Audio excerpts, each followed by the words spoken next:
મારી સાથે આજથી 4 મહિના પહેલાં એવી ઘટના બની કે મારા લગ્ન હું સત્તાપર મુકામે નવાપરા રોડ ત્યાં SBI બેંકની પાછળ નીતિનભાઈ ધનજીભાઈ લુહારે મારા પિતા છે.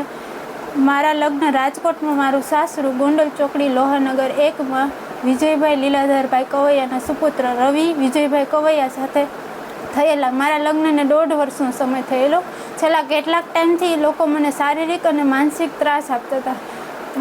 નજીવી વાતે મને ઘરકામ બાબતે, રસોઈ બાબતે મને મેણા ટોણા મારે લાગતા અને વારે પ્રસંગે હું મારા પપ્પાના ઘરે જાઉં તો ફોન કરી મને એટલા મેન્ટલી ટોર્ચર કરતા હતા અને તેઓ મને વારંવાર કહ્યા રાખતા કે તું કરિયાવરમાં કાંઈ વસ્તુ લઈ આવી નથી, તું તારા બાપના ઘરે જતી જા, તારા પપ્પાનું હું ગામમાં ફૂલેકું ફેરવીશ, હું કોઈથી બીતો નથી, તારે કોર્ટના પગથિયા ચડવા જોશે, હું પોલીસ સ્ટેશન. વારંવાર મને મારા સસરા તરફથી આવી ધમકીઓ આપવા મળતી હતી. છેલ્લા 4 મહિના પહેલાં મારી સાથે એવી ઘટના બની કે મેં મારા પપ્પાને જે મને માનસિક રીતના ટોર્ચર કરતા હતા અને મને હેરાન કરતા હતા એટલે મેં એ વાત મારા પપ્પાને વોટ્સઅપમાં મેસેજ થ્રુ મોકલી. તો મને ઘરે આવીને કહે છે તે તારા પપ્પાને મેસેજ શું કામ કર્યો, અને એ બાબતે મને મારી અને મારા સાસુએ ડેલો બંધ કરી દીધો અને મારા પતિએ મારી પાસેથી મારો મોબાઈલ પણ છીનવી લીધો અને મને એટલી ધમકી આપી કે ખબરદાર જો તે તારા પપ્પાને જરા પણ કાંઈ વાત કરી તો. બીજે દિવસે એણે મારી ઉપર એવું કાવતરું કરી મને સત્તાપર મુકામે મારા પપ્પાને ત્યાં મૂકી ગયા, મારી અને મને ત્યાં મૂકી ગયા અને ત્યાં આવીને પણ મને એવી ધમકી આપેલી કે જો તે કાંઈ પણ તારા પપ્પાને વાત કરી છે ને તો હું તારા પપ્પાને જીવતા નહીં રહેવા દઉં. મેં છેલ્લા 1 મહિનો સુધી બહુ જ કોશિશ કરી, મેં સામેથી મેસેજ કર્યા, ફોન કર્યા, પણ છતાંય એનો કાંઈ મને જવાબ આવતો નહીં. પછી મેં છે ને નિર્ણય લીધો અને મેં કોર્ટમાં FIR કરાવી. ત્યારે જ્યારે ફરિયાદ કરી અને સામેવાળા પક્ષ મારા સસરા, મારા સાસુ, મારા નણંદ તથા મારા પતિ રવિ ચારેય લોકો હાજર થયા અને મારા પતિને પોલીસના જે સાહેબ હતા એને પૂછ્યું કે બોલો તમે એને માર્યું છે કે નહીં, તો એને ત્યાં બધાયની વચ્ચે એમ જ કીધું કે ના મેં એને માર્યું નથી. મેં ત્યારે કડકાઈથી પૂછ્યું કે બોલો તમે સાચું બોલો, અહીંયા શું કામ ખોટું બોલો છો, તમે મને માર્યું છે છતાંય કેમ ખોટું બોલો છો. છતાં પણ એને એમ જ કીધું કે ના મેં એને માર્યું નથી.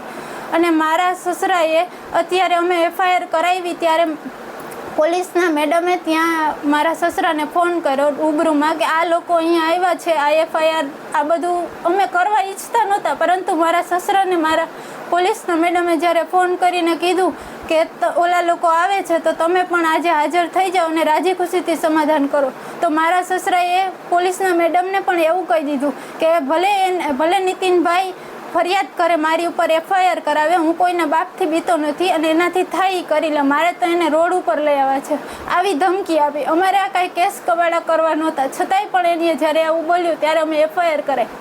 અત્યારે થોડા ટાઈમ માટે તો ત્યાં પોલીસના જે સાહેબ હતા એ પણ અમારી અરજી સ્વીકારવા તૈયાર ન હતા. અમે ઘણી બધી કોશિશ કરી, મેં આજીજી કરી કે મારે ન્યાય જોઈએ છે, મને મારીને અહીંયા મૂકી ગયા છે, છતાં તમે કેમ મારી FIR નથી લખતા.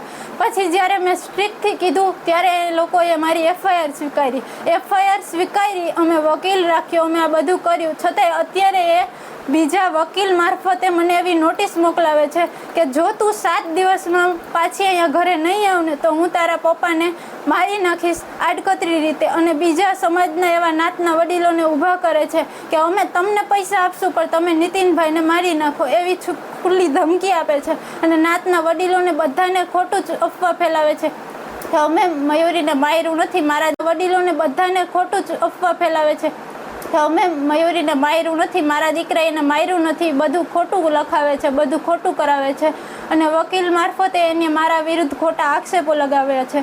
મારા નણંદ પણ આ બધાય કાવતરામાં સામેલ છે. શિલ્પાબેન પ્રકાશકુમાર હંસોરા પોરબંદર ખાતે એનું સાસરું છેલ્લા 12 વર્ષથી સાસરે છે, પણ જ્યારે એ મારા ઘરે આવતા ત્યારે એ એવું કહેતા કે મને તારા રૂમમાં જ સુવા દેવાનું, મારે એ દરમિયાન જેટલા દિવસ રોકાણા ત્યારે મારે બહાર સૂવાનું, મારે હોલમાં પથારી કરીને સૂવાનું. અને એ પણ મારા વિરુદ્ધ ખોટા આક્ષેપો લગાડતા. મારા સસરા પણ એમ કહેતા કે તારા પપ્પાથી હું કાંઈ બીતો નથી, ભલે તે ગમે એટલું કરે, પણ હું એવી રીતના એને કરીશ કે હું એને છેલ્લે મારી નાખીશ, તે કાંઈ પણ કીધું તો. અને મારા સાસુ મને એવું કહેતા હતા કે તારા પપ્પાના ઘરેથી કાંઈ વસ્તુ કે આ તે વસ્તુ કાંઈ લઈ આવવાનું નહીં, તારા પપ્પાના ઘરેથી પૈસા જ લઈ આવવાના. વાર પ્રસંગે જ્યારે મારા પપ્પા મારા ઘરે મારી તબિયત અંતર પૂછવા આવતા અને મને હાથમાં પૈસા આપી જતા, તો મારા પિયર પક્ષના જે કાંઈ પૈસા ભેગા થયા હોય એ મારા સાસુ મારી પાસેથી લઈ લેતા અને એ જ પૈસામાંથી મને કપડાની ને એ બધી ખરીદી કરી દેતા.